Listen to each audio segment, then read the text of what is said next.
आदमी मंदिर जाता है और मूर्ति पर जल चढ़ाता है, दूध चढ़ाता है, धूप बत्ती करता है, अगरबत्ती करता है, आरती करता है, गंगा नहा के आता है, उसे हम हिंदू कहते हैं। दूसरा आदमी है वो मस्जिद जाता है, नमाज पढ़ता है, रोजे रखता है, उसे मुसलमान कहते हैं। ऐसे ही हर एक धर्म का आदमी कुछ करता है, उसको हम कुछ कहते हैं, किसी को कुछ कहते हैं। अब ये लोग अपने मंदिर मस्जिद जाते हैं तो वहीं नहीं बैठे रहते, वापस घर पे भी आते हैं ना। घर पे तो आएंगे वहाँ 10 मिनट, 15 मिनट, आधा घंटा, इससे ज़्यादा क्या। घर पे जब कोई व्यक्ति आता है, ये जो आते हैं तो अपनी बीवी झगड़ा करते हैं, गुस्सा करते हैं, गाली गलौज करते हैं, मारपीट करते हैं, बच्चों से ऐसे करते हैं, अपने अड़ोसी पड़ोसी से झगड़ा करते हैं। अब प्रश्न ये है कि धर्म की जरूरत कहाँ थी, मंदिर में या घर पर? क्या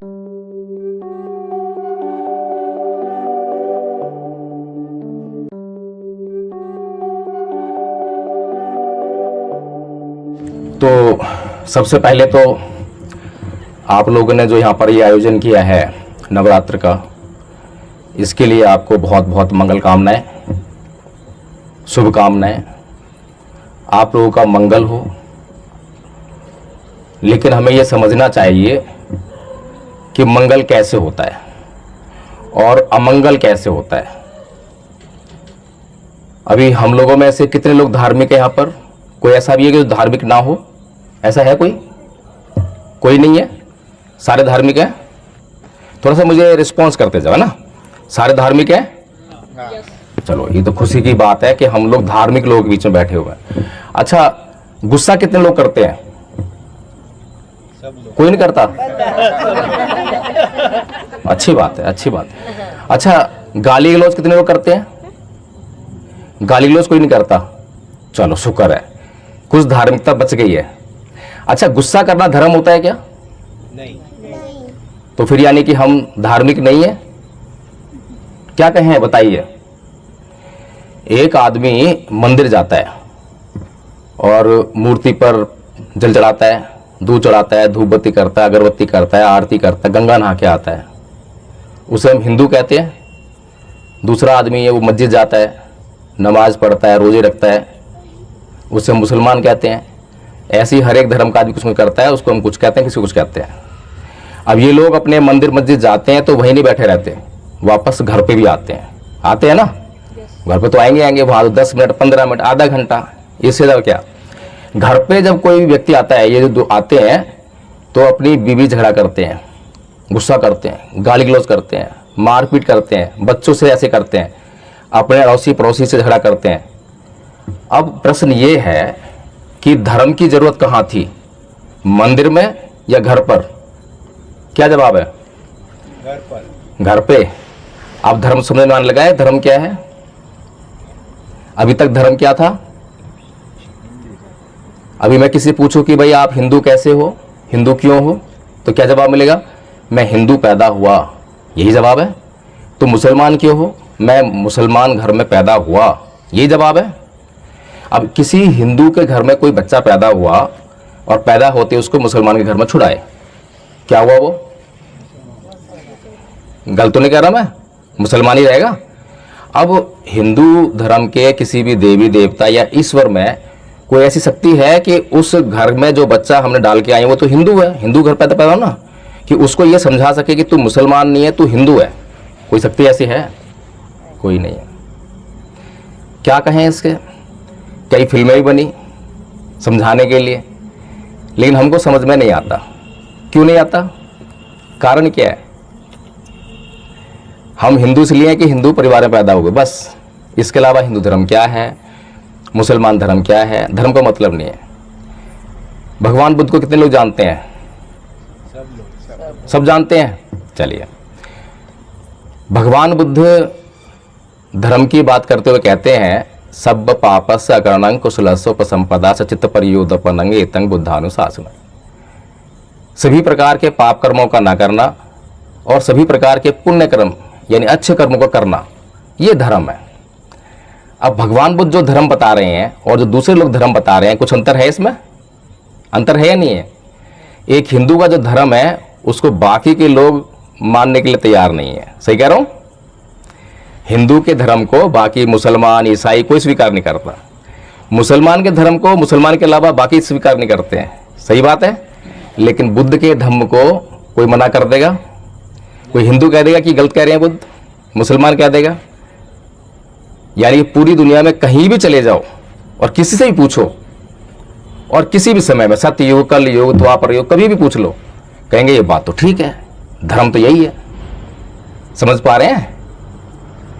और भगवान बुद्ध ने एक वो बात कही, नाही वेरेन वेरानी समंति कुदाचनंग आवेरेन च समंति ऐस धम्मो सनातनो, कि वैर से कभी वैर शांत नहीं होता, अवैर से ही वैर शांत होता है। वैर मतलब दुश्मनी। किसी ने मुझे गाली दी, अब मुझे उसको शांत करना है, शांत करना है ना, तो मैं उसको गाली देके शांत कर सकता हूं क्या? कर सकता हूँगा, है? अच्छा, अमेरिका के लोग इस बात को कह देंगे, अगर उनसे पूछा जाए कि भाई तुम्हारे यहाँ तो गाली से गाली शांत हो जाती होगी, क्या कहेंगे वो? कह देंगे कि हाँ, हमारे यहाँ तो गाली से गाली शांत हो जाती है, कोई हमें गाली दे तो हम तो गाली देकर उसको शांत कर देते हैं। ऐसा कह सकते हैं वो? पूरी दुनिया में कोई कह सकता है? नहीं। तो भगवान बुद्ध जो कह रहे हैं वो यूनिवर्सल ट्रुथ है। सही बात है, चाहे हिंदू हो, मुसलमान हो, सब मानते हैं। यानी भगवान बुद्ध एक एक बात ऐसी कह रहे हैं जो सबके लिए बहुत जरूरी है। अब कोई आदमी भूखा हो, और भूखा इलाज क्या है? खाना। खाना खाएगा तो इलाज हो जाएगा।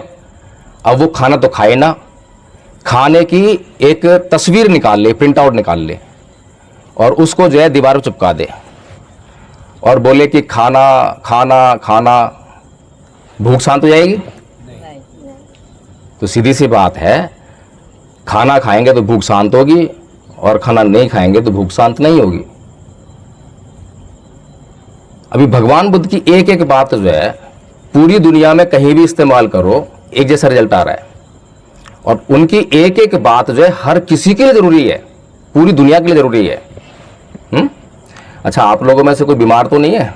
सारे ठीक है? सब ठीक है? अच्छा, तो क्रोध कितने लोग करते हैं? अभी पूछा था मैंने, सारे करते हैं। और भी बहुत सारी मन में बीमारियां होंगी, काम, क्रोध, मोह, लोभ, द्वेष, तृष्णा, ईर्ष्या। ये कैसी बीमारियां हैं बताओ? जिन बीमारियों को हम जानते हैं उनसे ज्यादा अधिक गंभीर बीमारियां हैं या नहीं है? और मैं कहूं कि अगर कि हमारे दिमाग में जो बीमारियां हैं वही इन सभी बीमारियों की असली जड़ है। गलत कहूंगा क्या मैं? असली जड़ वहां है, लेकिन उसके बारे में तो कोई सोचता ही नहीं है। ऐसा ही है ना? इस भगवान बुद्ध का जो जन्म है वो कहाँ हुआ? पाकिस्तान में, अमेरिका में, जापान में, थाईलैंड में? कहाँ हुआ? इंडिया में। सही कह रहे हैं। सिद्धार्थ गौतम का जन्म कहाँ हुआ? नहीं समझ में आया? सिद्धार्थ गौतम का जन्म कहाँ हुआ? अब सिद्धार्थ गौतम ही क्या बुद्ध है? एक ही बात है? नहीं, सिद्धार्थ गौतम बुद्ध नहीं है। जिसने जन्म लिया वो सिद्धार्थ गौतम थे। लुम्बिनी, नेपाल में जन्म हुआ, और जब बोध गया में, बिहार के, उनको ज्ञान प्राप्त हो गया, जब वो बुद्ध बने तो बुद्ध का जन्म जो भारत में हुआ। समझ में आ रही है बात? और भगवान बुद्ध ने किस देश के लिए काम किया? पाकिस्तान के लिए, ऑस्ट्रेलिया के लिए, अमेरिका के लिए? किसके लिए काम किया? कहां पे काम किया? भारत में। और भारत के लोग जो हैं भगवान बुद्ध को नहीं जानते। और भगवान बुद्ध जो भी बात कह रहे हैं, अभी तक कोई बात गलत लगी आपको? किसी को गलत लगी हो? काम की है कि नहीं है? हैं? भगवान बुद्ध कहते हैं, अकोछि मंग अवधि मंग अजिनी मंग अहासी में ये चेतंग उपनहंती वीरंग तेसंग नैसम्मति। उसने मुझे मारा, उसने मुझे पीटा, उसने मुझे लूट लिया, उसने मुझे जीत लिया। जो ऐसी बातें अपने मन में बनाए रखते हैं उनका वैर कभी शांत नहीं होता। सही कह रहे हैं, गलत कह रहे हैं? घर में कभी लड़ाई झगड़ा हो जाता है? होता ही नहीं होता सबके, छोटी छोटी बात पे। और कब तक बंद हो जाता है? कभी 1 दिन, कभी 2 दिन, कभी 10 दिन, बोलचाल ही बंद हो जाते हैं कई बार। एक रियल घटना सुनाता हूं आपको, अपने जीवन की पूरी बिल्कुल सच्ची घटना है। हमारे एक मित्र दिल्ली पुलिस में जॉब करते हैं, दिल्ली पुलिस में। तो हम लोग जो है, हम दोनों हस्बैंड वाइफ और वो दोनों हस्बैंड वाइफ रोज सुबह सुबह पार्क में मिला करते थे। सुबह सुबह एक्सरसाइज करने के बाद और थोड़ी देर बैठकर ये वाली गाथा याद कर रहे थे, उनको भी याद हो गई थी। एक दिन उनकी मैडम का फ़ोन आया कि प्रकाश जी घर पे आ जाइए, 3 दिन से बोलचाल नहीं है। कितने दिन से बोलचाल नहीं है? 3 दिन से। इसका मतलब क्या है? कुछ ना कुछ भयंकर समस्या है। अब जब मैं घर पे गया, मेरी मिसेज भी थी, हम दोनों घर पे गए, तो वैसे ही वो साहब जो है ड्यूटी से वापस आए, और जैसे ही ड्यूटी से वापस आए तो मैडम जो उनके लिए पानी लेकर आई। तो क्या बोलते हैं कि अगर ये लोग घर पे ना आए होते तो ये पानी के गिलास तेरे मुंह पर देके मारता मैं। है कितना भयंकर गुस्सा है, समझिए। अब हम भी सोच में पड़ गए कि भाई ये क्या कह रहे हैं। मैंने उनसे केवल एक बात पूछी कि आदरणीय जी, हम लोग रोज सुबह सुबह एक गाथा याद करते हैं, उसका मतलब क्या है?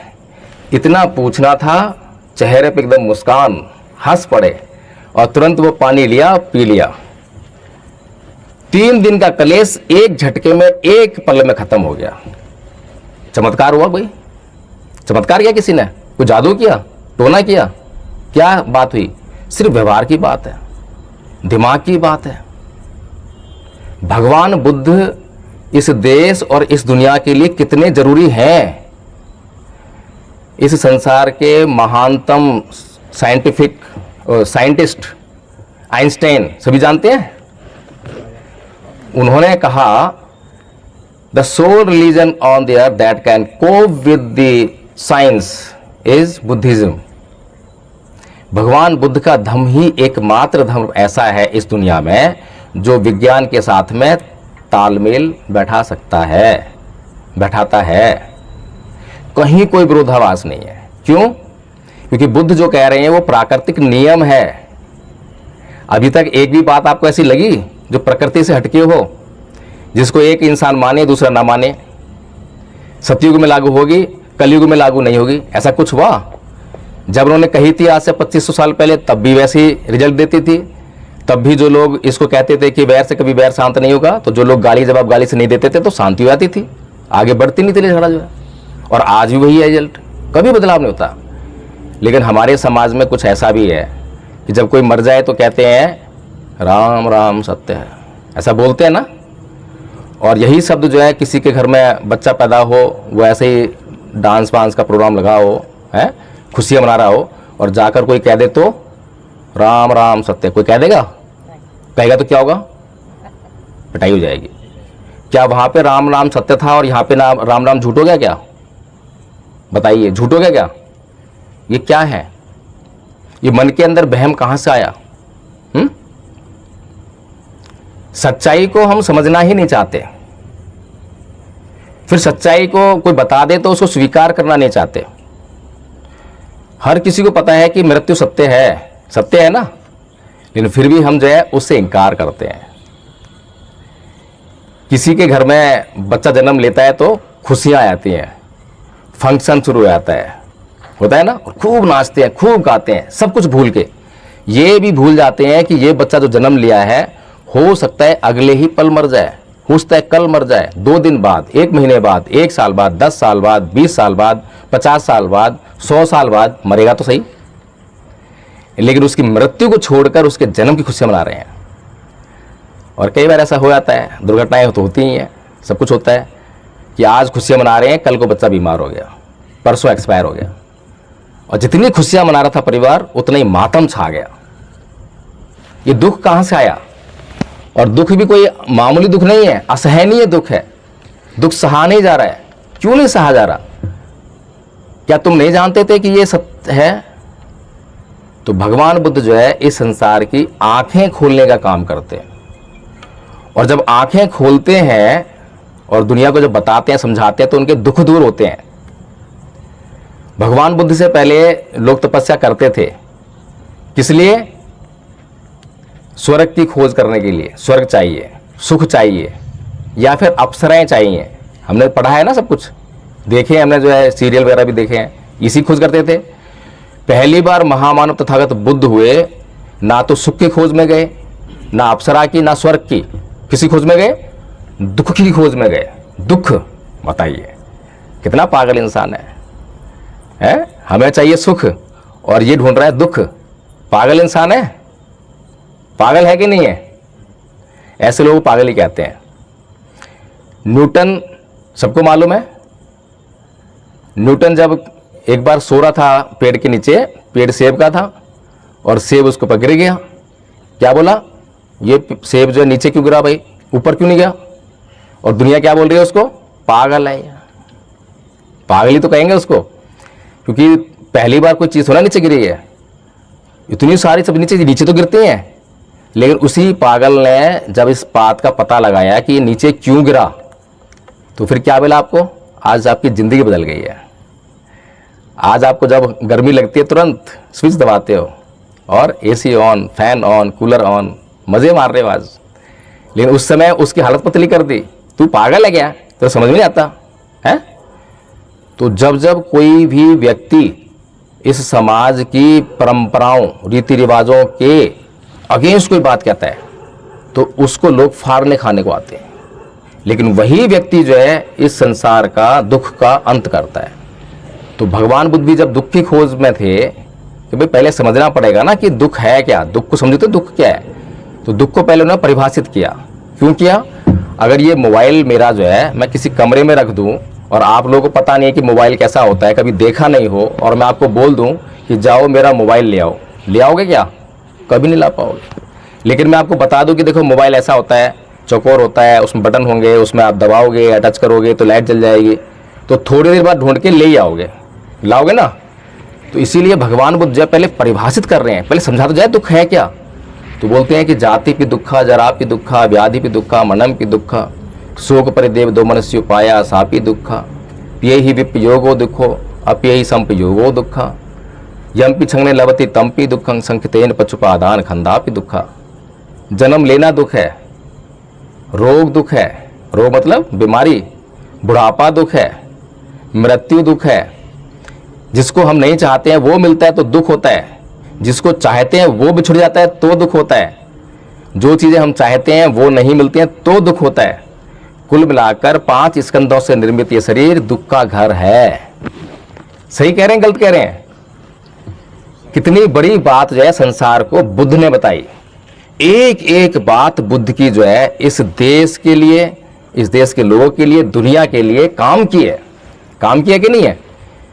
फिर इस देश के लोग, ये दुनिया के लोग दुनिया के तो जानते हैं, लेकिन भारत के लोग बुद्ध को क्यों नहीं जानते हैं? क्यों नहीं जानते हैं? अभी मैं चर्चा कर रहा था, मैंने पूछा कि भाई नवरात्र क्यों मनाते हैं, तो पता लगा कि 9 दिन तक युद्ध चला था। किसका? राम और रावण का। और वहां पर पूरा देश जो है राम की विजय की कामना कर रहा था। अच्छी बात है। मैंने एक प्रश्न मेरे दिमाग में आ गया, मैंने पूछ डाला, भाई भारत के लोगों को पता कैसे लगा कि युद्ध चल रहा है? पता लगेगी तो कामना करेंगे कि हाँ राम विजयी हो, राम विजयी हो। पता लग जाए तो हम भी कहेंगे, लेकिन पता कैसे लगा? कहाँ युद्ध हुआ? श्रीलंका में। श्रीलंका या फिर आपका केरल का जो लास्ट तट है, तमिलनाडु का होगा लास्ट हिस्सा, वो छोटे से हिस्से में वो लोग हैं। तो पूरा भारत तो बहुत बड़ा है। ऐसा कौन सा कम्युनिकेशन सिस्टम था जिससे कि पता लग गया? भारत को तो मालूम पड़ा नहीं कि क्या हो रहा है क्या नहीं हो रहा, और बाकी के लोगों को पता कैसे लग गया? यानी कि हमें कोई भी कुछ भी कहता है और हम मान लेते हैं, हम मानने वाले लोग हैं। और मानने के कारण जो है, जो मानने वाले लोग होते हैं वो गुलाम हो जाते हैं। गुलाम होते नहीं होते? मानने वाले लोगों को कोई भी कहीं भी लेके चला जाएगा, वो चाहे उसका कुछ भी करे। अगर मुझे कोई बेहोश कर दे तो फिर मैं क्या कुछ कर सकता हूं? जो मर्जी करे मेरा। तो ऐसा ही हाल जो है भारत के लोगों का किया। उनको जो है एक दवा सुंघा दी अंधश्रद्धा की, अंधभक्ति की, और उसके बाद जो है उनसे जो मर्जी करवा रहे हैं। कोई कह रहा है कि चूहे की सवारी, चूहा जो है हाथी की सवारी है, हाथी जो है चूहे पे बैठ के सवारी करता है। सबने सुनी कहानी? या ये भी सुनानी पड़ेगी? हैं जी? कहानी सुनी है? नहीं सुनी? क्योंकि हम चमत्कारों में विश्वास करने वाले लोग हैं। हम तुरंत से बोलेंगे हाँ वो चूहा नहीं था, वो बहुत बलशाली था। रियलिटी में कुछ नहीं समझेंगे। अभी मेरे कई बार जो है बहुत से लोग मुझसे टकराते हैं, हिंदू भी मुसलमान भी, तो अक्सर जो है मैं उनसे पूछता हूँ कि भाई तुम्हें देवी देवताओं में, ईश्वर में कितना विश्वास है? बहुत विश्वास है, अटूट विश्वास है। मैं पक्की बात है कि हाँ पक्की बात है। आइए सर बैठिए। मुसलमान से पूछा भाई अल्लाह में कितना विश्वास है? पूरा विश्वास है, अल्लाह ने सब कुछ किया है, सारा कुछ अल्लाह ने बनाया है। मैं कहा बहुत अच्छी बात है, हमें भी जरूरत है, हम भी पसंद चल रहे हैं, कोई ऐसी शक्ति हो तो हमें भी कोई मिल जाए, हमारी भी दुख दूर हो जाए। मैं कहा अच्छा इतना विश्वास है तो एक काम करो, चौथी मंजिल पे चलो और ईश्वर का नाम लेके, देवता का नाम लेके, अल्लाह का नाम लेके जंप लगा दो। एक भी तैयार नहीं होता। एक झटके में विश्वास धराशायी। क्यों? आंखें खुल जाती हैं, अरे ऊपर से कूदा तो नीचे पैर टूटेंगे, पैर टूटेंगे, कोई शक्ति बचाने आने वाली नहीं है, पता है उसको, लेकिन फिर भी जो है उसे जो समझाते हैं उसको वही करते आता है। नवरात्रे क्यों मनाते पता ही नहीं है, पूछने की जरूरत भी नहीं है। क्यों? क्योंकि शाम को हमें गरबा करने का मौका मिलता है और गरबा करने मजा आता है, एंटरटेन का मामला है, तो फिर क्यों पूछेंगे हम? और पूछ लिया और पता लगा कि कोई काम का नहीं है तो इतना मजा आ रहा था सब बेकार हो जाएगा। मजा कर रहे हैं ना, है? अभी इस देश में कितने लोग अमीर हैं? कुछ अंदाजा है? देश में, भारत में कितने लोग अमीर हैं? सारे अमीर हैं क्या? नहीं। कितने लोग अमीर हैं? मुश्किल से 3% लोग। 3% लोग ऐसे हैं जो कुछ चाहें वो कर सकते हैं, जिनके पास पूरी आर्थिक आज़ादी है, और बाकी के 97% और 10-20% लगा लें तो कुछ ठीक ठाक हालत में है। बाकी के 80% तो बेहद भयंकर गरीबी में जीने के लिए मजबूर हैं। तो उन 80% को एक सुखी जीवन जीने के लिए इस देश का संविधान लिखा गया कि उनको जो है इस देश की सभी चीज़ों में बराबर का हक अधिकार मिले। उनको भी जीने का अधिकार है, जंगल राज नहीं है जहाँ पर बलशाली ही राजा बनेगा वही जिएगा। ये समाज है, मनुष्य समाज है। मनुष्य समाज की अपनी गरिमा होती है, वहाँ पर बलशाली का राज नहीं चलता, कमज़ोर भी राजा बन सकता है। ऐसा समाज हमने बनाया, आदर्श समाज। कहाँ से बना? संविधान के जरिए। आज चारों तरफ से आवाज़ आ रही है संविधान खतरे में है। आ रही है आवाज़? किसको नहीं मालूम है संविधान खतरे में है कि नहीं है? हैं? किससे खतरे में है? उसे कौन खतरे में लेकर आ रहा है? बताइए जरा, किसको मंजूर नहीं संविधान? संविधान में क्या गलत है? मुझसे कई लोग बोलते हैं कि संविधान तो हमारा काम कर नहीं रहा, अब संविधान को बदल देना चाहिए। मैं एडवोकेट हूँ, तो मैंने उनसे पूछा भाई आप बिल्कुल ठीक कह रहे हो, मुझे भी लगता है अब समय आ गया संविधान को बदल देना चाहिए, लेकिन बदलने से पहले एक तो मालूम कर लें कि क्या क्या गलत है। तो मैंने पूछा बताओ कौन सा अनुच्छेद तुम्हें गलत लगता है? अब संविधान पढ़ा हो तो बताएगा ना, संविधान तो कभी देखा भी नहीं है, लेकिन वो आवाज़ लगा रहा है कि संविधान बदल देना चाहिए, संविधान काम नहीं कर रहा है। आप बताइए क्या कहेंगे? आप क्या कहेंगे? It is mayor a propaganda. सिर्फ एक प्रोपेगेंडा है, एक प्रचार है कि संविधान काम का नहीं है, इसको बदल देना चाहिए। कौन कर रहा है? कौन कर रहा है इसको प्रोपेगेट? आरएसएस वाले। क्यों? उसको पसंद नहीं है। और आरएसएस वाले कौन है? मुसलमान है क्या? नहीं, ईसाई होंगे, विदेशी होंगे? कौन है? इसी देश के, इसी देश में रहने वाले लोग हैं, इसी देश में पैदा हुए हैं। वो बेशक पहले कहीं से भी आए हों, लेकिन अब तो इसी देश में पैदा हुए हैं, इसी देश का खा रहे हैं। तो कौन लोग है वो? अपने आप को क्या कहते हैं? मुसलमान कहते हैं? क्या कहते हैं? हिंदू कहते हैं। और हम लोग क्या कहते हैं अपने आप को? मतलब हिंदू हिंदू दुश्मन हो रहा है, ये क्या चक्कर है? हिंदू हिंदू दुश्मन कैसे हो सकता है? अगर मैं कहीं भी जाऊं, ट्रेन में, बस में, और कोई मुझसे पूछे भाई कौन हो, भाई हिंदू, हो जाएगा काम? हो जाएगा? फिर क्या बोलेगा? भाई हिंदुओं में कौन हो? अब तुझे मतलब क्या है हिंदू में कौन हो? क्या मतलब है? मैं हिंदू हूं बस, लेकिन उसका काम नहीं चलता। इसका मतलब वो ये जानना चाहता है कि मुझे तुझसे कैसा व्यवहार करना है, मुझे तुझे नीच कहना है या तुझे अपने साथ बैठ के खाना खिलाना है। सही कह रहा हूं? इसीलिए पूछता है। अब अगर हमें बोल दें कि मैं एससी हूं, मैं चमार हूं, मैं वाल्मीकि हूं, मैं बुनकर हूं, फिर वो क्या करेगा? दूर दूर ऐसे करेगा है, और घर भी नहीं बुलाएगा। और मैंने तो बड़ी भयंकर समस्या सुनी गुजरात में, मेरे तो दंग रह गया, क्योंकि मैं तो दिल्ली में ऐसा देखता नहीं हूं। यहां पता लगा कि सोसाइटियों में कोई मकान खरीदने जाए तो उससे पूछते हैं कौन हो भाई, है? मुसलमान को और एससी को हम नहीं देंगे अपनी सोसाइटी में जगह। ऐसा है क्या? इतनी भयंकर समस्या। अच्छा, ये छोटी जाति है कहां पर जो नीच कह रहा है? कौन कह रहा है नीच? किसको नीच कह रहा है? ये व्यवस्था हिंदू में ही है, हिंदू धर्म में है, और किसी धर्म में तो नहीं है।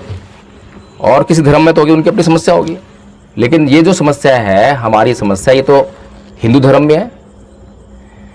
तो जब मैं अपने आप को कहता हूं कि मैं एससी हूं, चमार हूं, बुनकर हूं, तो वो मुझसे बोलता है कि तू नीच है, ऐसे बोलता है। और जब मैं बोलता हूं कि मैं हिंदू हूं, तो मैं अपने आप को क्या बोल रहा हूं? हिंदू का मतलब मैं अपने आप को क्या बोल रहा हूं? ऊंची जाति का बोल रहा हूं क्या? जब मैं अपना बोलता हूं मैं हिंदू हूं, तो भाई जो ऊंची जाति का तो बोलेगा मैं तो ऊंची जाति का हूं, उससे तो गर्व लगेगा। लेकिन मुझे क्या लगता है हिंदू कहने पर? क्या मुझे गर्व का अभिमान होता है? नहीं। क्या होता है? मैं खुद को नीच बोलता हूं। जैसे बार मैं हिंदू बोला वैसे मैं नीच हो गया, तो मैं अपने को नीच बोल रहा हूं ना, खुद नीच बोल रहा हूं। अब जब मैं खुद अपने आप को नीच बोल रहा हूं, तो दूसरे को क्या आपत्ति हो सकती है मुझे नीच बोलने में? कोई आपत्ति है क्या? दूसरा तो बड़े शौक से बोलेगा, है? अच्छा, डॉक्टर अंबेडकर कौन है मालूम है आपको? आप बैठिए ना, कुर्सियां नहीं है क्या? डॉक्टर अंबेडकर कौन है? आप जानते हो उनको? कौन है? हमारे संविधान निर्माता है, और दलित है, दलित। दलित। और अच्छा, द सन, दुनिया का सूरज, किसको कहा गया? किसको कहा? बाबा साहेब को। आप में से कोई ऐसा है जो नहीं जानता हो? पहली बार सुन रहा हो? होंगे। किसने कहा? किसने कहा उनको द सन, दुनिया का सूरज? किसने कहा? इंडिया ने? नहीं, किसने कहा? America. America, Barack Obama. Bharat के लोगों तो जातिवाद से फुर्सत का है, उन्हें क्या मतलब है कौन कितना पढ़ा लिखा है, कौन कितना योग्य है? इनको जाति से पता है ना, जाति से ऊंचा, जाति से नीचा। द सिंबल ऑफ नॉलेज किसको बोला? पक्की बात है। अब द सिंबल ऑफ नॉलेज का मतलब क्या होता है? ज्ञान का प्रतीक। एक तरफ ज्ञान रख दो, दूसरी तरफ बाबा से खड़ा कर दो, बराबर। किसने बोला? भारत के लोगों ने बोला? किसने बोला? अमेरिका ने, है? और कोलंबिया यूनिवर्सिटी में, जो उनकी यूनिवर्सिटी है कोलंबिया यूनिवर्सिटी, उसकी जो लाइब्रेरी है, उसके गेट पर जो है कांस्य की मूर्ति लगे बाबा साहेब की, और उस पर लिखा द सिंबल ऑफ नॉलेज। तो बाबा साहेब के लोगों के लिए गर्व की बात है कि नहीं है? पूरी दुनिया में नंबर 1 का विद्वान हो गए। सही बात है। भारत में कोई है उनके आसपास? आसपास भी नहीं है।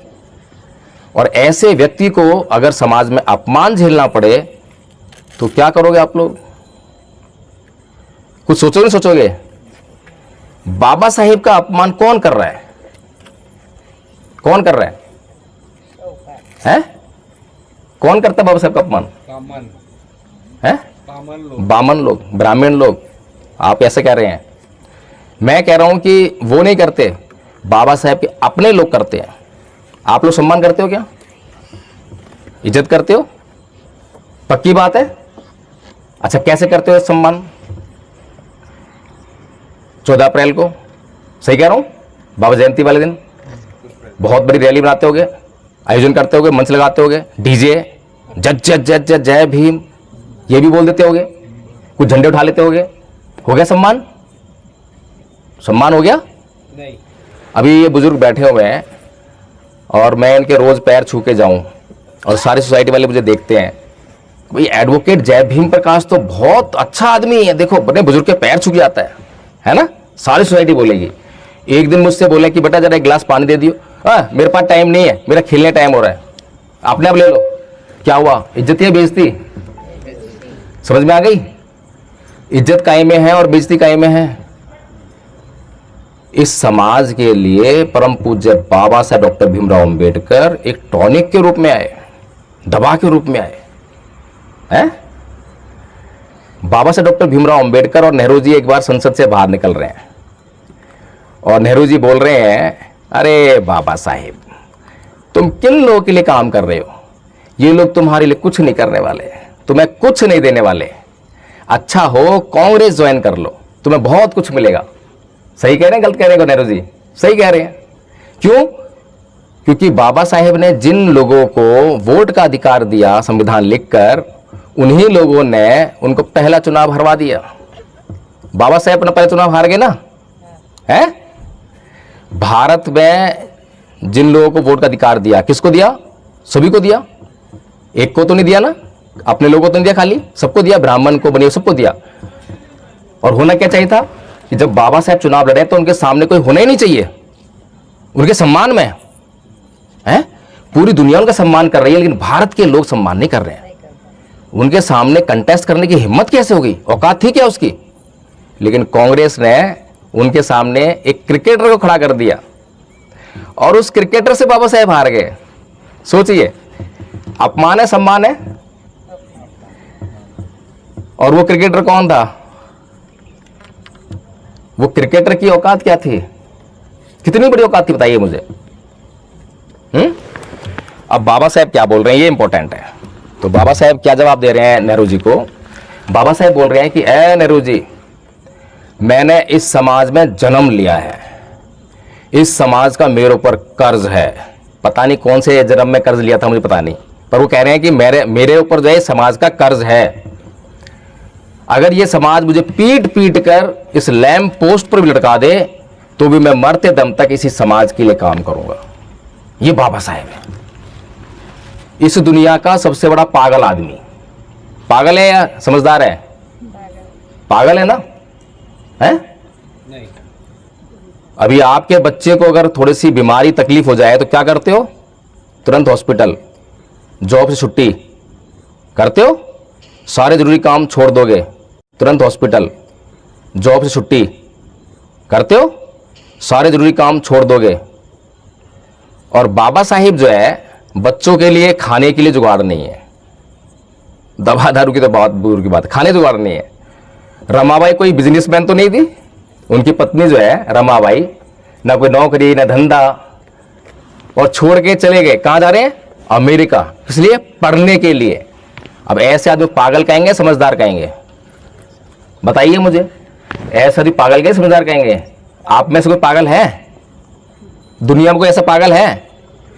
सोचिए, इतना बड़ा पागल आदमी, उसकी मैं आज बात कर रहा हूं आपको जो, और उस आदमी को संविधान लिखने का मौका मिला और उस समय वो डायबिटीज से पीड़ित है, पैरों में भयंकर पीड़ा होती है, लेकिन वो सोचता है कि यार बड़ी मुश्किल से ये मौका मिला है, अगर मैंने संविधान नहीं लिखा तो मेरे समाज का उत्थान होने वाला नहीं है, इसलिए मुझे करना पड़ेगा।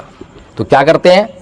पंखे में रस्सी लटकाते हैं, उस पर अपना पैर टांगते हैं और फिर स्टडी करते हैं। ऐसा संविधान लिखा है। कितना कर्ज है समाज के ऊपर बाबा साहेब का? कर्ज है कि नहीं है? कर्ज है। और समाज क्या दे रहा है बाबा साहेब को? अपमान। अपमान कैसे दे रहा है? मैंने अभी बताई थी ना बुजुर्ग वाली बात, कि बाबा साहेब की एक भी बात उनके समाज ने नहीं मानी। बाबा साहेब इस समाज के सबसे बड़े डॉक्टर हैं। बाबा साहेब समाज की समस्याओं को समझते हैं अच्छी तरह से, बीमारी को जानते हैं और उसका इलाज भी कर रहे हैं और खाने के लिए दवाई भी दे रहे हैं। अभी मैं बीमार पड़ जाऊं तो मुझे कहाँ लेके जाओगे आप? डॉक्टर पास ले जाओगे, और डॉक्टर जो मुझे दवा दे, एक पुड़िया सुबह, एक पुड़िया दोपहर को और एक पुड़िया शाम को, और मैं दवा को लेकर आऊँ घर में और अलमारी में रख दूँ और सुबह उठूँ, धूप बत्ती हाथ में उठाऊँ, हे दवाई मैया मुझे ठीक कर दियो। दोपहर को खुराक खानी है, दोपहर को भी हे दवाई मैया मुझे ठीक कर दियो। हो जाऊंगा ठीक, हो जाऊंगा। इस देश में तो कुछ भी होता है। इस देश में आदमी की गर्दन पर हाथी गर्दन फिट हो सकती है तो सब कुछ होता है। चूहे के ऊपर हाथी सवारी कर सकता है तो कुछ भी होता है, क्योंकि इस देश के लोगों के लिए कुछ भी पॉसिबल है। यहाँ खाना नहीं खाएंगे, गोबर खा लेंगे। खाना खाने के लिए नहीं खाएंगे, झूठा खाने के लिए कहेंगे तो नहीं खाएंगे, साथ में बैठेंगे भी नहीं, लेकिन गोबर खा लेंगे। तो इसलिए सब कुछ पॉसिबल है? तो बाबा साहेब जो है इस समाज के लिए पहली दवाई दे रहे हैं 1935 में। किसी को मालूम है कौन सी दवाई दी? किसी को मालूम है क्या कहा 1935 में? किसी ने पढ़ा नहीं ना बाबा साहब को, खाली नाम सुना है, वो भी सोशल मीडिया पे कभी कभार 14 अप्रैल के दिन कुछ हल्ला मचता होगा तो सुन लिया बस। क्या मतलब बाबा साहेब से? हम इस हालात में कैसे पहुंचे? अभी भी कोई सुखी है क्या? हम लोग इतना अपमान अब भी झेल रहे हैं, लेकिन हमें कहाँ अकल है? अभी भी तो लोग हमें नीची बोल रहे हैं। और बाबा साहेब हमें वो मार्ग दिखा रहे हैं जिससे कि हम बहुत गौरव का अनुभव कर सकते हैं। एक एक चीज में गौरव दिखा रहे हैं, एक एक चीज में। खुद कुछ नहीं देखा कभी जो है। 4 बच्चे बीमारी और दवाई के अभाव में मर गए, 4 बच्चे मरे हैं, कोई मामूली बात नहीं है। उनकी अपनी पत्नी 35 साल की उम्र में रमाबाई एक्सपायर हो गई। सोचिए, आप तो सब कुछ पागल हो जाओगे इतना कुछ हो जाए तो। और वो इंसान जो उसके बाद भी संविधान लिखता है, मामूली बात नहीं है। तो पहली दवाई जो है जो समझ में आया, बाबा साहब ने स्टडी किया। अब बाबा साहब के बराबर हम में से कोई पढ़ा लिखा है क्या? कोई है क्या?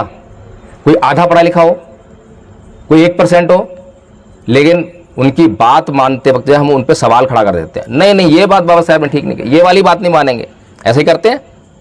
बाबा साहब ने 1935 में कहा कि मैं हिंदू धर्म में पैदा हुआ, ये मेरे बस की बात नहीं थी, लेकिन मैं मरूंगा नहीं। बात मानी बाबा साहब की? मानी क्या? नहीं मानी। दूसरी बात, उन्होंने दूसरी दवा दी 56 में, बौद्ध धर्म ग्रहण कर रहे हैं, बुद्ध का धर्म। अभी मेरे बुद्ध की बात से शुरुआत की ना, एक एक बात कितनी महत्वपूर्ण है, कितनी जरूरी है। बाबा साहेब दुनिया के सबसे बड़े विद्वान हैं, ये बात हमें भूलनी नहीं चाहिए। और जो बाबा साहब कहते हैं उसको आंख बंद करके मान लेंगे तो हमारा कल्याण होने से कोई रोक नहीं सकता है। लेकिन हमसे बड़ा कौन मूर्ख होगा? और हमें तो मूर्ख ही बने रहने की आदत है। 3% लोग 85% लोगों पर शासन कर रहे हैं, राज कर रहे हैं। एक कहानी सुनाता हूं। एक बार की बात है, एक मकान मालिक था, उसके पास बड़ा मकान था। तो एक किराएदार आया कि साहब आपके पास इतने कमरे, कमरा मुझे रहने के लिए दे दो किराए पे। हाँ ठीक बात है, किराया आएगा, ले भाई रह ले। कुछ दिनों बाद जो है उस मकान मालिक को कहीं काम से जो है 2 महीने के लिए जाना पड़ा। तो वो सारे घर की चाबी जो उसको दे गया, उसको किराएदार को, कि भाई जरा देख रेख करता रहियो। ठीक है साहब। अब 2 महीने बाद आया तो देखा सारे मकान पे कब्जा हो गया। उसने कहा भाई मैं आ गया हूँ, आप जो मकान खाली कर दो। वो अंदर गया, कौन? जो किराएदार था, और एक डंडा लेकर आया बड़ा सा, और उस मकान मालिक में 3-4 बजा दिए धनाधन। और मालिक जो है वहां से भागा, जान बचाई उसने। फिर कुछ दूर जाके उसको होश आया, वापस आया। मकान मालिक साहब, क्या बोलता है? मकान मालिक साहब, आप इस मकान के मालिक हो, मुझे कोई आपत्ति नहीं है, आप मालिक हो। मुझे एक काम करो, वो जो कोने में एक कमरा है ना, उसमें रहने के लिए मेरे को जो है अनुमति दे दो। अब वो बोला कि चल ठीक है रह ले, लेकिन सुन, तुझे मेरे घर का सारा जो है काम करना पड़ेगा, ऐसे रहने दूंगा। मंजूर है साहब, रहने जगह मिल रही है। समझ रहे हैं कहानी कैसी लगी? कहानी अच्छी लगी? इस देश के मालिक थे आप लोग, और आज किराएदार भी नहीं हो, क्योंकि किराएदार भी जो है हर महीने किराया मुंह पे देख के मारता, शान से रहता है। यहाँ तो शान ही गायब हो गई है? किसी ने पूछ लिया कि कौन हो? हिंदू। कौन से? बस सारी शान नीचे आ जाती है। लेकिन हमें होश नहीं आ रहा। हमें तो अपने आप को हिंदू कहने में गर्व का अनुभव होता है, गर्व से कहो हिंदू है। भाई जिसको गर्व करने में मजा आता है वो तो कह सकता है। आपको कैसा अनुभव हो रहा है? आप तो जैसे हिंदू कहते हो तो अनुभूति है मैं तो नीच हूं, यही होता है? नहीं होता होगा शायद, क्योंकि गरबा करना है? भगवान बुद्ध जो है धम्मपद में कहते हैं सरितानि स्नेहितानि च सोमस्सानि भवन्ति जन्तुनो ते सोतिस ते सुखासुनो ते वे जाति जरूपगणरो। कि सरिता यानी नदी के सुख के फेरे में पड़े हुए व्यक्ति, नदी अच्छी लगती है देखने में, कई बार मन करता है यार उतर के नहा लूं, नहाने चले गए, नदी में भंवर होता है और भंवर में फंस गए, मारे गए। कैसे मारे गए? क्योंकि वो नदी अच्छी लग रही थी, लेकिन उसके भीतर क्या क्या कठिनाइयां हो सकती हैं, क्या क्या दुख हो सकता है, उसका अंदाजा नहीं था। तो इसी प्रकार से हम लोग अपना जीवन जी रहे हैं? हर वक्त हम जो है आनंद ही आनंद में, आनंद ही आनंद में, बस सब कुछ ठीक चल रहा है। और भी गाथाएं हैं दंपति की, शुभानुपस्सिंग विहरंतंग इंद्रियेषु असंभुतं भोजन मही चय मतंयुं कुशीतंग हीन वीर्यं तंग विपसति मारो वातो रुखंग व दुब्बलंग।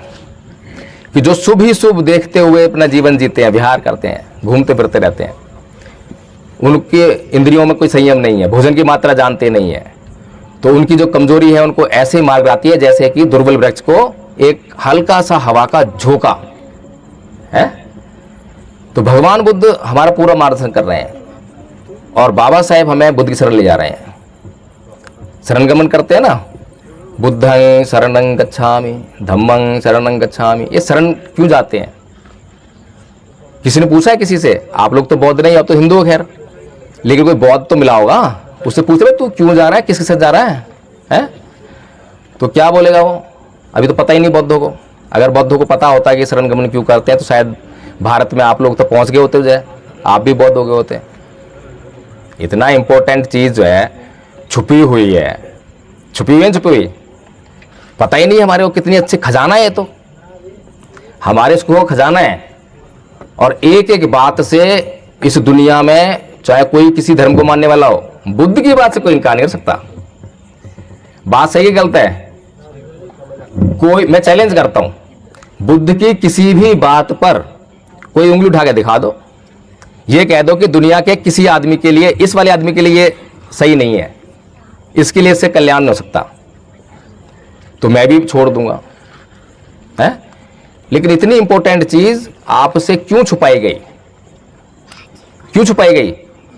क्योंकि अगर आपको ये पता लग गया तो आप अपने इतिहास में वापस लौटेंगे और इतिहास में आप इस देश के मालिक थे, आप फिर से जो है मालिक बनने का प्रयास शुरू कर देंगे। बाबा साहेब कहते हैं कि गुलाम को गुलामी का एहसास करा दो, वो अपनी जंजीरें तोड़ने का प्रयास शुरू कर देगा। पर हमें तो एहसास ही नहीं हो रहा, क्या करें, कैसे करें? तो बाबा साहेब का अपमान कौन कर रहा है? अभी अमित शाह ने आवाज लगाई थी ना संसद में, क्या बोला था?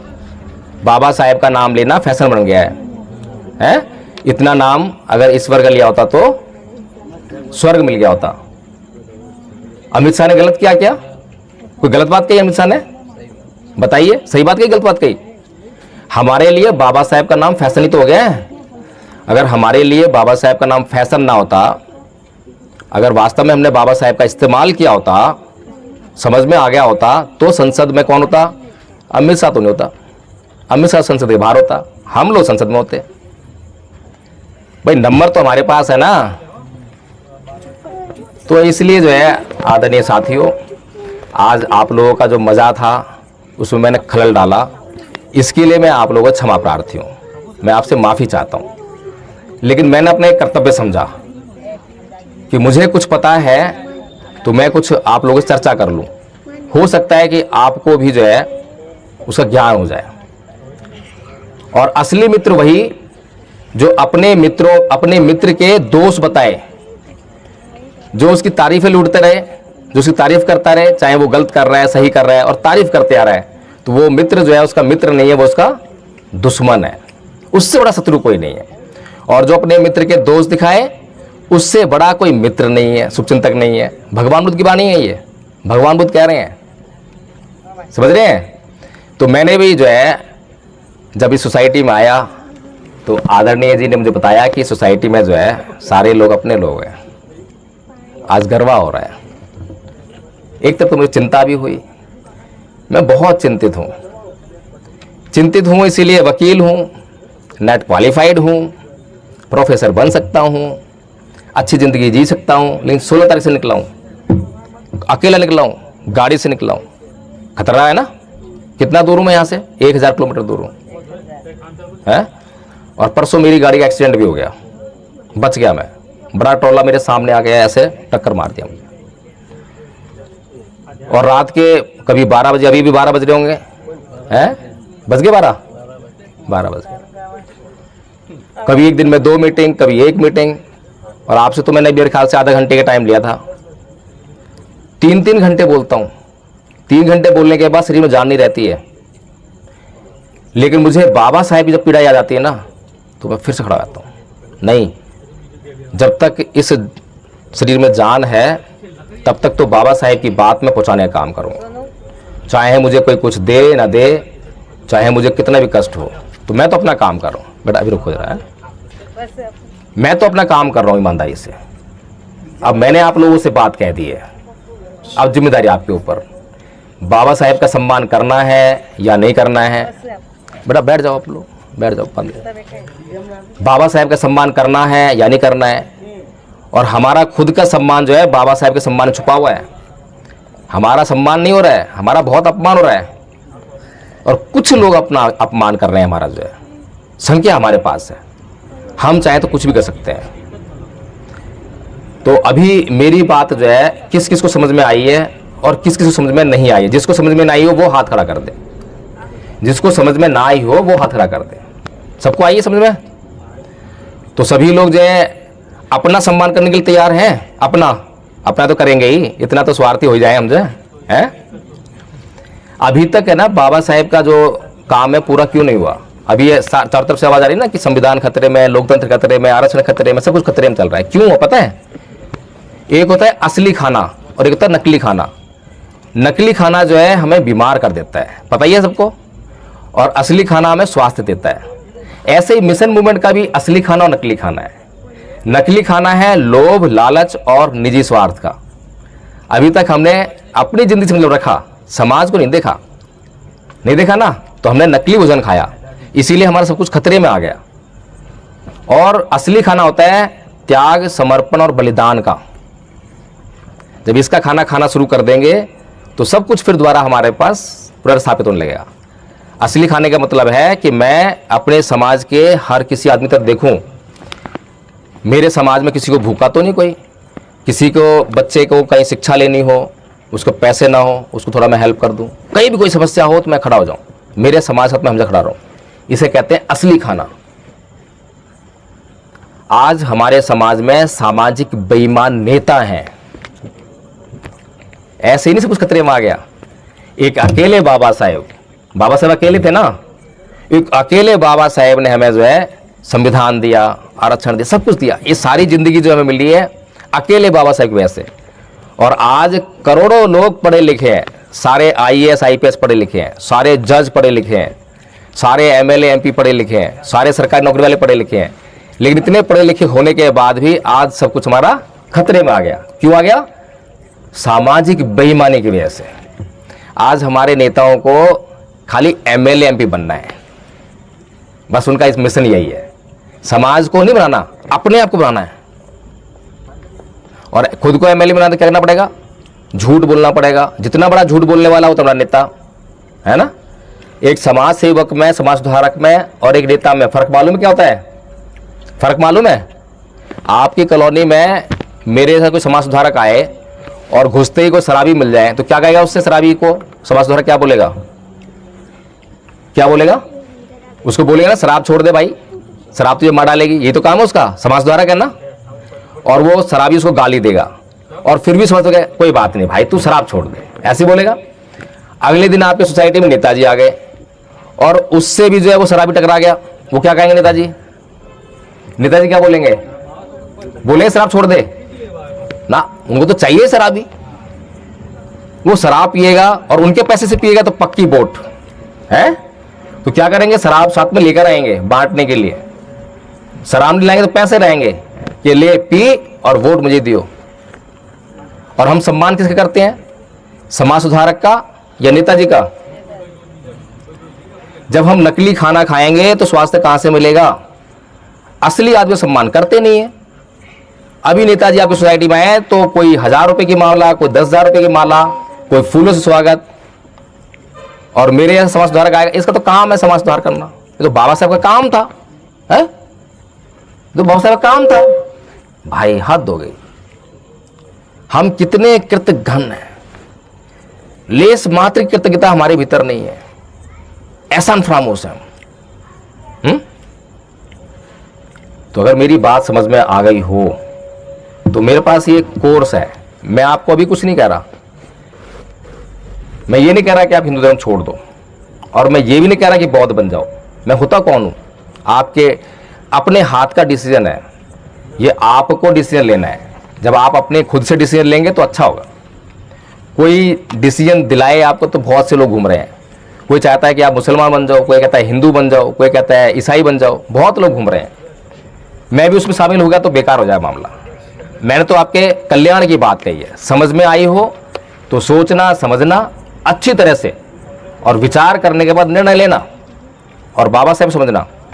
इसमें एक छोटा सा कोर्स है, ये जो है ना, ये 2 पेज, इसमें आगे पीछे पेज है, भीतर जो है छोटा सा कोर्स है। उसे अगर आपने याद कर लिया, और आपको याद कराने के लिए हम बैठे हुए हैं, गूगल मीट पे मीटिंग चलती है, नंबर उसमें है, आप उसे डायल कर सकते हैं और संपर्क करके आपको गूगल मीट पे सुबह 5 बजे से 8 बजे तक, दोपहर को 2 से 5 और शाम को 7 बजे से 10 बजे तक मीटिंग चलती है। और उसमें आपको सिखा देंगे, उच्चारण करना सिखा देंगे, पाली में भी और हिंदी में भी।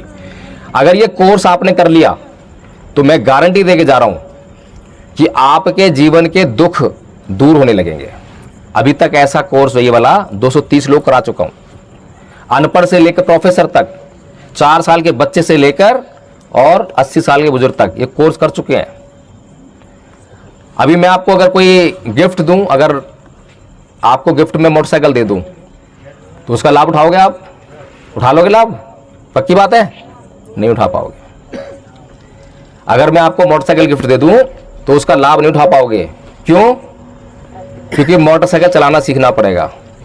जब तक चलाना नहीं सीखोगे कैसे लाभ उठा लोगे? अच्छा, चलाना सीख जाओ तब तो लाभ उठा ही लेंगे, उठा लेंगे?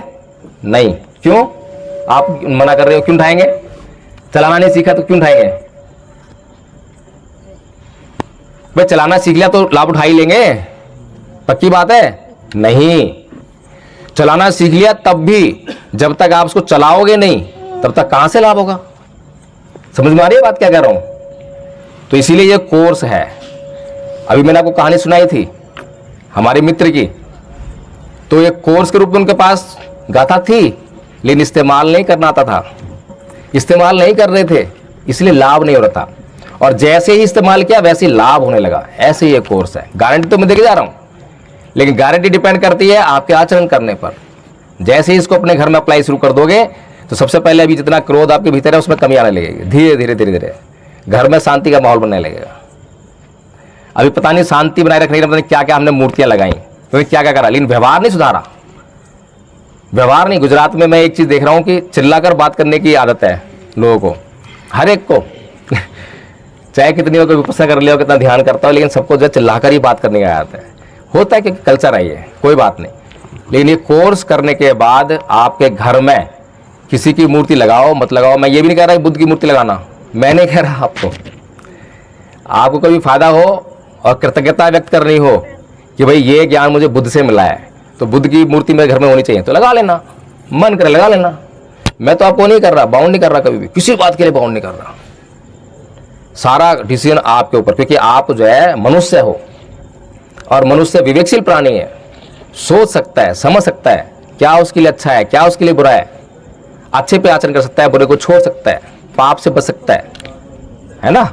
तो इसीलिए मैं आपको बाध्य क्यों करूं? जब इतना सब कुछ आपके पास है, आप डिसीजन ले सकते हो, तो मैं अपना निर्णय क्यों दूं? और मैंने अगर आपके ऊपर निर्णय थोपा तो गलती मेरी हो जाएगी, इसलिए मैं अपनी गलती नहीं कर सकता। ना बुद्ध ने की, बुद्ध ने किसी को बौद्ध नहीं बनाया, और बुद्ध ही एकमात्र ऐसे व्यक्ति है पूरी दुनिया में। बाकी दुनिया पे किसी से भी, हिंदू से अगर आपने सवाल करोगे, अभी मैं सवाल कर रहा था, क्या बोल रहे थे कि आस्था की बात है, ईश्वर की बात है, इस पे सवाल नहीं करते। ऐसे ही करते ना, हिंदी लोग सवाल नहीं करने देते, मुसलमान भी नहीं करने देगा, ईसाई भी नहीं करने देगा। दुनिया में किसी भी धर्म का आदमी आपको उसकी आस्था पे सवाल नहीं करने देगा, लेकिन केवल बुद्ध ऐसे हैं जो ये कहते हैं कि मेरी शरण में आने से पहले सवाल करना, संदेह करना, जांच करना। मैं जो कह रहा हूं उसकी जांच कर लो, तुम्हारा कल्याण हो रहा है, हो रहा। जब तक जांच ना कर लो, प्रश्न ना कर लो, मेरे शरण में आना मत, क्योंकि मेरे शरण में ऐसे ही आ गए तो मैं जो बोलूंगा उसको आचरण नहीं कर पाओगे, और आचरण नहीं करो तुम्हारा लाभ नहीं होने वाला, कल्याण नहीं होगा। जो प्रश्न करने के लिए कहता है वो चोर होता है या साहूकार होता है? बताओ। प्रश्न करने के लिए मना कौन करता है? जिसने चोरी की हो, कहीं ऐसा ना हो मेरी चोरी खुल जाए, है। लेकिन जिसने चोरी नहीं की है, जो बिल्कुल सत्यवादी है, सत्य पर आधारित है, तो कहेगा कि जितना पूछ रहे हो उतना पूछ, जो पूछ रहे हो उतना पूछ। तो समझिए, आप समझिए इस पूरी दुनिया का खेल। पूरी दुनिया में बुद्ध से बाकी धर्मों को खतरा है, उनका अस्तित्व संकट में है। और केवल बुद्ध का धर्म ऐसा है जो पूरी दुनिया में फैला, लेकिन एक बूंद रक्त की नहीं बही है। चमत्कार है। बाकी के धर्मों का इतिहास देख लो, रक्त रंजित इतिहास है, जोर जबरदस्ती से, लोभ लालच से। लेकिन बुद्ध कभी भी ना लोभ लालच, ना कोई हिंसा, और पूरी दुनिया में फैला एकमात्र धर्म। एक छोटी सी कहानी सुनाता हूं, फिर इसके बाद एंड करते हैं। नहीं गरबा, अच्छा बोर भी हो रहे हैं, चलो फिर एंड कर देते हैं। अब ये आपको चाहिए कोर्स, क्या दूं इसको? क्योंकि मैं ये सबको नहीं देता। हाँ, जो लोग कहते हैं कि हाँ मैं चाहिए, उसी को देता हूँ, ताकि जो है भूखे कोई खाना देना चाहिए, जिसको भूख नहीं है उसको खाना देंगे तो फिर वो साइड में फेंक देगा। तो ठीक है, आप लोगों ने मुझे सुना, इसके लिए बहुत बहुत साधुवाद, धन्यवाद। और मेरी वजह से जो कष्ट हुआ हो, किसी को भी कष्ट हो सकता है, क्षमा प्रार्थी हूँ।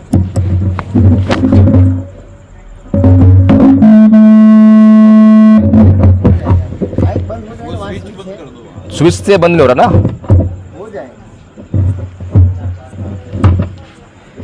नहीं हो रहा, स्विच का काम नहीं कर रहा।